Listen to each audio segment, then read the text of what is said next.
Assalamualaikum warahmatullahi wabarakatuh. Alhamdulillah, wassalatu wassalamu ala rasulillah. Segala puji dan puja kehadirat Allah subhanahu wa ta'ala, juga salawat dan taslim kepada Nabi besar Muhammad sallallahu wa ala alihi wa sahbihi wasallam. Saudaraku seiman, kita seperti biasa pada waktu di malam hari kita coba insya Allah membuka sesi tanya jawab berhubungan dengan tema apa yang kita bahas pada siang hari tadi. Tadi siang kita sempat membahas masalah anggur, dan insya Allah tujuan kita tidak lain kecuali mengembalikan semua kaum muslimin kepada anjuran Nabi SAW untuk mengkonsumsi makanan dan minuman tertentu, dengan tujuan insya Allah semua ini bisa membantu kita sebagaimana judul kita, corona dan juga solusinya dalam Islam, dengan harapan juga tentunya selain daripada kita kembali kepada pengobatan Nabi SAW, juga Allah Subhanahu wa ta'ala memudahkan kita menjadikan ini salah satu solusi ya. Yang saya sudah katakan dari awal pertemuan kita, teman-teman sekalian, banyak di antara kaum muslimin mereka fokus ke pengobatan yang terakhir sekali, yaitu pengobatan medis, dan sibuk dengan itu tentunya, sementara mereka meninggalkan pengobatan yang sebenarnya, yaitu pengobatan nabawi atau pengobatan syariat. Yang pertama adalah taubat, istighfar ya, kemudian berdoa, sholat, sedekah ya, kemudian melakukan umumnya semua kebaikan-kebaikan, kemudian juga masuk di dalamnya setelah itu isolasi, sudah kita tahu, lockdown, dan sudah kita jelaskan hadisnya ya. Sekarang di masa-masa ini makin Anda sering di rumah, makin Anda sering di tempat-tempat yang atau di kota Anda, tidak kemana-mana, itu akan jauh lebih baik, lebih sesuai dengan syariat ya. Karena Nabi SAW bersabda, siapapun yang ada di lokasinya, baik itu di rumahnya ataupun di wilayahnya, siapa yang berada di rumahnya ataupun dia berada, siapapun di wilayahnya terjadi sebuah wabah dan dia tetap di wilayahnya atau tetap di rumahnya, sabar, mengharapkan pahala dari Allah Subhanahu wa ta'ala, yakin tidak terjadi ini kecuali memang dengan izin Allah Subhanahu wa ta'ala, maka dia akan diberikan pahala syahid. Juga kita masuk kepada pengobatan nabawi, sekaligus makanan kesehatan, minuman kesehatan. Sudah kita jelaskan habbatus sauda, sudah kita jelaskan madu, sudah kita jelaskan kurma, sudah kita jelaskan zaitun, sudah kita jelaskan tin, sudah kita jelaskan yaktin atau labu, dan juga sudah kita jelaskan bifadlillah, semoga Allah ikhlaskan niat kita pada hari ini, yaitu anggur. Jadi teman-teman sekalian, semua ini adalah buah-buahan, sayur-sayuran, rempah-rempah yang memang disebutkan dalam Al-Quran, dalam hadis Nabi SAW. Jadi dia sangat alami dan juga sangat bermanfaat untuk kita konsumsi.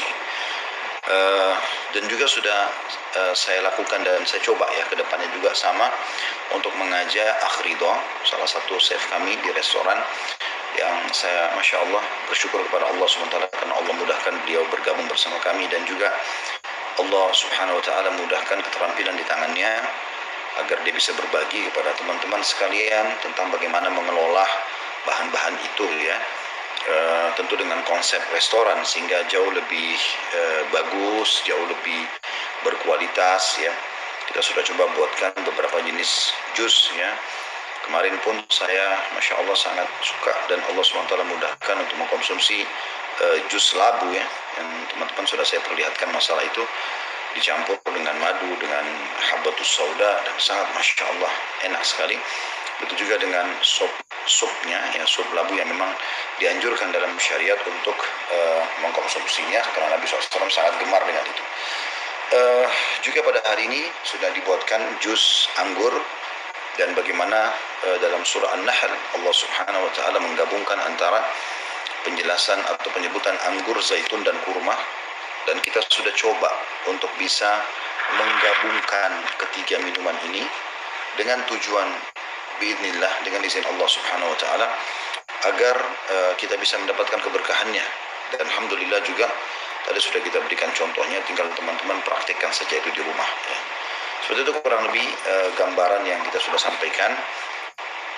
Dan saya berharap teman-teman bukan hanya sekedar mendengarkan ini, tetapi bagaimana Anda coba mempraktekkan ya,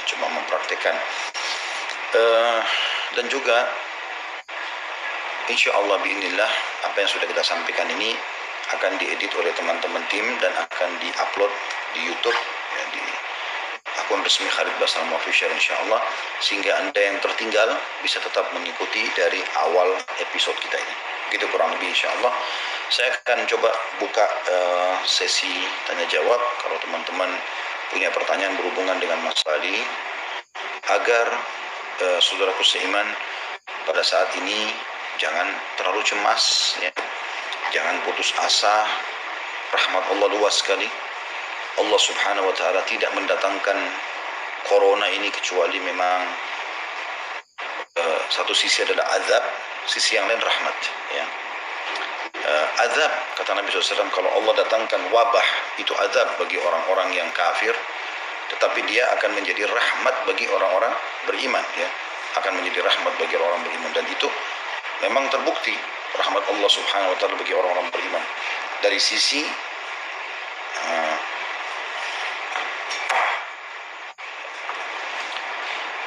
rahmat Allah subhanahu wa ta'ala bisa dilihat di sini bagi orang kafir itu supaya mereka kembali kepada Allah subhanahu wa ta'ala. Kalau orang beriman, rahmat Allah luas karena pada saat manusia atau orang beriman meninggalkan amar ma'ruf nahi munkar, mereka kurang dalam masalah ini, sehingga kerusakan di muka bumi merata, merajalela sana sini. Maka pada saat itu Allah datangkan coronavirus yang beramar ma'ruf nahi munkar, tanda kutip di sini. Terbukti dengan adanya corona ini maka tempat-tempat maksiat tertutup. Ya, kemungkaran-kemungkaran banyak yang tertutup. Juga kembalinya orang pada sunnah Nabi SAW. Sebenarnya pada saat kita bersin dan kemudian kita menutup ya dengan kain misalnya, atau ujung baju, sapu tangan, tisu, itu bagian dari syariat Nabi SAW dari 1400 tahun yang lalu, bukan baru itu ya. Sudah sangat lama Nabi SAW menyampaikan masalah itu,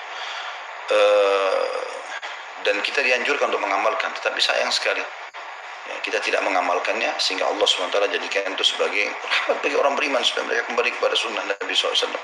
Cuci tangan, menjaga kebersihan. Allah suka dengan orang-orang yang bersih ya, ini juga bagian daripada agama. Kemudian juga dari sisi yang lain, kalau masjid-masjid tertutup, karena memang Allah SWT melihat umatnya atau manusia yang beriman ini sedikit sekali yang ke masjid. Kita temukan masjid hanya ramai di hari Jumat ya. Di waktu-waktu lain biasanya kosong gitu. Maka Allah SWT datangkan peringatan-peringatan agar muncul rasa rindu. Saya pernah sampaikan saudaraku seiman, baginda Nabi SAW pada saat beliau sempat menerima wahyu Iqra bismi rabbikal ladzi khalaq, seterusnya 5 ayat pertama dalam surah Al-Alaq, beliau sempat ketakutan sekali pada saat itu. Beliau sangat ketakutan sehingga akhirnya beliau SAW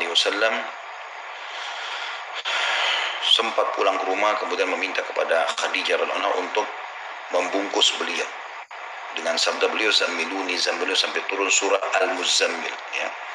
Suruh Khadijah membungkus diri beliau SAW. Dan pada saat itu Nabi SAW betul-betul ketakutan karena melihat Jibril dengan poster aslinya sebagai malaikat gitu kan.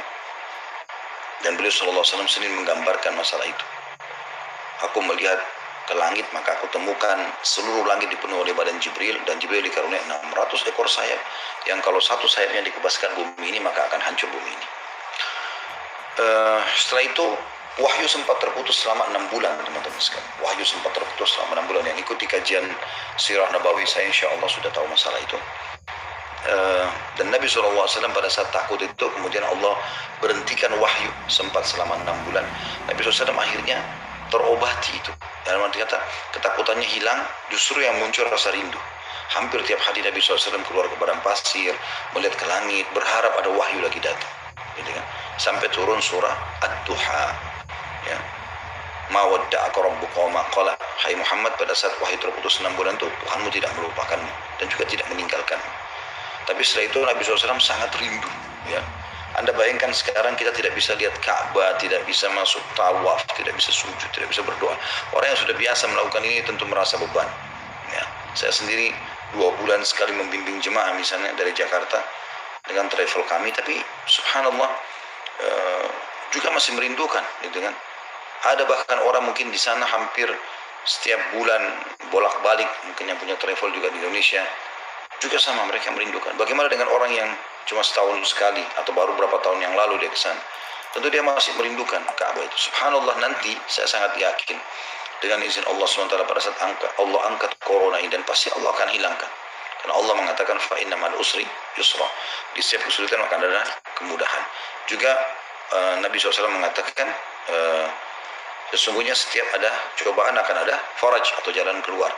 Jadi Allah SWT akan berikan itu. Di antaranya kalau penyakit, Allah tidak pernah turunkan penyakit kecuali Allah turunkan bersamanya kesembuhan.